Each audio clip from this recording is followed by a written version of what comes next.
Particular ಇದೇ ವಿಚಾರಕ್ಕೆ ಬರೋದೇ ಆದ್ರೆ, ನೆರೆಯ ತಮಿಳುನಾಡಲ್ಲಾದಂತ ಒಂದು ರಾಜಕೀಯ ಕ್ರಾಂತಿ, ಬದಲಾವಣೆ, 4-5 ದಶಕದ ರಾಜಕೀಯ ಹಾದಿಗೆ ಫುಲ್ ಸ್ಟಾಪ್ ಇಟ್ಟು ಮತ್ತೊಂದೇನೋ ಆಯ್ಕೆ ಮಾಡಿದಂತ ಜನ, ಇವೆಲ್ಲವೂ ಗೊತ್ತು. ಚುನಾವಣೆ ಎದುರಿಸ್ಕೊಂಡು ಬಂದೇ ಬರುತ್ತೆ. ಅಧಿಕಾರವನ್ನು ಅನುಭವಿಸಿದ ಜನ ಪ್ರತಿ ದಿವಸ ಬೀದಿಗೆ ಬಂದು ಸ್ಟ್ರೈಕ್ ಮಾಡಲ್ಲ. ಅವರ ಅಸಮಾಧಾನ ಡೈಲಿ ನಿಮಗೆ ತೋರಿಸೋದಿಲ್ಲ. ಅವರು ಒಂಚೂರು ಹಿಸ್ಟ್ರಿ ನೆನಪಿಟ್ಕೊಳ್ಬೇಕು.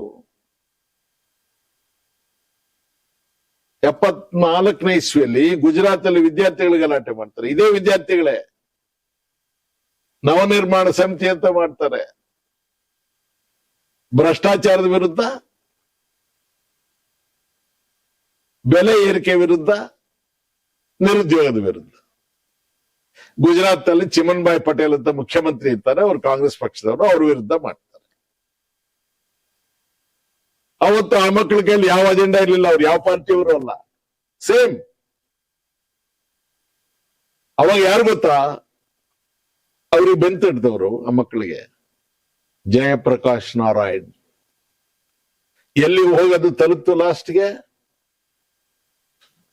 ನಾನು ಹೇಳಿದಲ್ಲ, ಸಿ ನಾರಾಯಣ ರೆಡ್ಡಿ ಅವರದು ಗುಜರಾತ್ ಅಲ್ಲಿ ಪ್ರಾರಂಭವಾದಂತಹ ನವನಿರ್ಮಾಣ ಸಮಿತಿಯ ಹೋರಾಟ ಬಿಹಾರಕ್ಕೆ ಹೋಗುತ್ತೆ, ದೆಹಲಿಗೆ ಬರುತ್ತೆ, ಲಾಸ್ಟ್ಗೆ ಎಮರ್ಜೆನ್ಸಿ ಬರುತ್ತೆ. ಇಂದಿರಾ ಗಾಂಧಿ ಅವರು ಸ್ವತಃ ರಾಯ್ಬರೇಲಿ ಲೋಕಸಭಾ ಕ್ಷೇತ್ರದಲ್ಲಿ ಸಂಸತ್ತಿಗೆ ಆಯ್ಕೆ ಆಗೋದಕ್ಕಾಗೋದಿಲ್ಲ ಅಂತಕ್ಕೆ ಬರುತ್ತೆ. ಮಗ ಗೆಲ್ಲಕ್ಕಾಗೋದಿಲ್ಲ, ಸೋಲ್ತಾರೆ.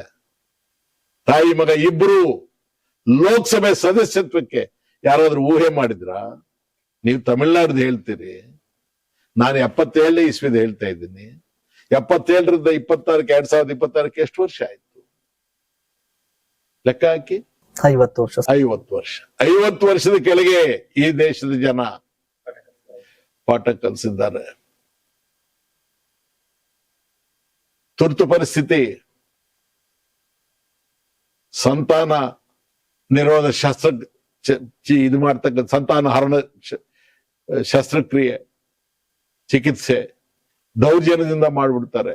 ಅರ್ಹರ ಅಲ್ವಾ ಎಳ್ಕೊಂಡೋಗಿ ತುರ್ತು ಪರಿಸ್ಥಿತಿ ಮಾಡ್ಬಿಡ್ತಾರೆ.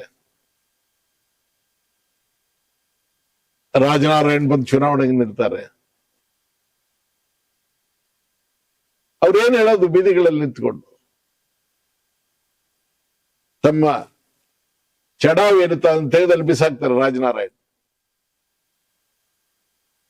ಇಂದಿರಾ ಗಾಂಧಿಯ ವಿರುದ್ಧ ಕ್ಯಾಂಡಿಡೇಟ್, ನನ್ನ ಹೊಡೀರಿ ಅಂತ ಹೇಳ್ತಾನೆ. ನಾನು ಇಂದಿರಾ ಗಾಂಧಿ ಮೇಲೆ ಕೇಸ್ ಹಾಕಿದೆ, ಅದರಿಂದ ಅವ್ರಿಗೆ ತೊಂದರೆ ಆಯ್ತು, ಅವ್ರ ಸಿಟ್ಟಿಗೆ ಎಮರ್ಜೆನ್ಸಿ ಮಾಡಿದ್ರು. ಎಮರ್ಜೆನ್ಸಿ ಮಾಡಿದ್ರಿಂದ ನಿಮ್ಗೆಲ್ಲ ಕಂಪಲ್ಸರಿ ಈ ವೆಸೆಕ್ಟಮಿ ಅದು ಇದು ಮಾಡಿ ನಿಮ್ಗೆಲ್ಲ ನಾನ್ ನಿಮ್ಗೆ ತೊಂದರೆ ಮಾಡ್ತೀನಿ, ನನಗೆ ನಾನು ಚಡಾವಲ್ಲಿ ಹೊಡಿತೀನಿ. ನೈ ನೈ ಆಪ್ ಹಮಾರಿ ನೇತಾ ಹೈ, ಆಪ್ಕೋ ಹಮ್ ಜಿತಾಯಂಗೆ ಅಂತ ಜನ ಹೇಳ್ತಾರೆ. ಆ ಮಾತನ್ನ ಚುನಾವಣೆ ಡಿಕ್ಲೇರ್ ಮಾಡೋ ಹಿಂದಿನ ದಿವಸ ಹೇಳೋದ ಈ ದೇಶದ ಜನ. ಚುನಾವಣೆ ಡಿಕ್ಲೇರ್ ಆದ್ಮೇಲೆ ಇಂದಿರಾ ಗಾಂಧಿ ಮಾಡೋದೇನಿರ್ಲಿಲ್ಲ. I am a Congress man. History is history. History does not change because you are in Congress and someone else is in some other party. History is history. History ಯಾಕೆ ಇಟ್ಕೊಂಡಿದೀವಿ ಅಂದ್ರೆ to learn lessons from experience, to behave well, to conduct ourselves carefully in future. ಹೌದಲ್ವಾ? Same theory applies to Tamil Nadu also. It will apply to rest of the country also. ವಿಜಯನ್ನು ಒಂದು ಪ್ರತೀಕ ಅಷ್ಟೇ. ಹಿ only symbolises. ಯಾರಿಗೆ ಭ್ರಷ್ಟಾಚಾರದ ವಿರುದ್ಧ ಮನಸ್ಸು ಹೆಪ್ಪುಗಟ್ಟಿಬಿಟ್ಟಿತ್ತು, ಪರ್ಯಾಯ ಮಾರ್ಗನೇ ಇರಲಿಲ್ಲ, ಇದು ಜನರ ಸ್ಥಿತಿ. ಇವ್ರಿಗೇನು, ನಮ್ಮನ್ನು ಬಿಟ್ಟರೆ ಇವ್ರಿಗೆ ಯಾರು ಗತಿ ಇದ್ದಾರೆ? ಯಾರಿಗೆ ಹಾಕ್ತಾರೆ ಓಟ್? ನಮಗೆ ಹಾಕ್ಬೇಕಲ್ಲ ಅನ್ನೋ ಅಹಂಕಾರ ಇವ್ರಿಗೆ. ಜನಗ್ರಹಗತಿ. ಅದಕ್ಕೆ ಸಿ ನಾರಾಯಣ ರೆಡ್ಡಿ ಅವರು ಹೇಳಿದ್ದು, జనమేం చేస్తుంది అనుకోకు, దేశ జాతకాలనే మార్చేస్తుంది. ಜನಶಕ್ತಿ. ಇದು ನನಗೂ ಅನ್ವಯಿಸುತ್ತೆ, ನಿಮಗೂ ಅನ್ವಯಿಸುತ್ತೆ, ಇನ್ನೊಬ್ರಿಗೂ ಅನ್ವಯಿಸುತ್ತೆ. ನೀವೇನ್ ಬಂದೂಕ್ ಇಟ್ಕೊಂಡು ಜನನ್ನ ಪೋಲಿಂಗ್ ಬೂತ್ ಹತ್ರ ಹೆದರ್ಸಿ ಓಟ್ ಹಾಕ್ಸ್ಕೊಳ್ತೀರಾ? It could be possible in a small country. ಈ ದೇಶದಲ್ಲಿ ಸಾಧ್ಯವಾದವು ಹೇಳಿ?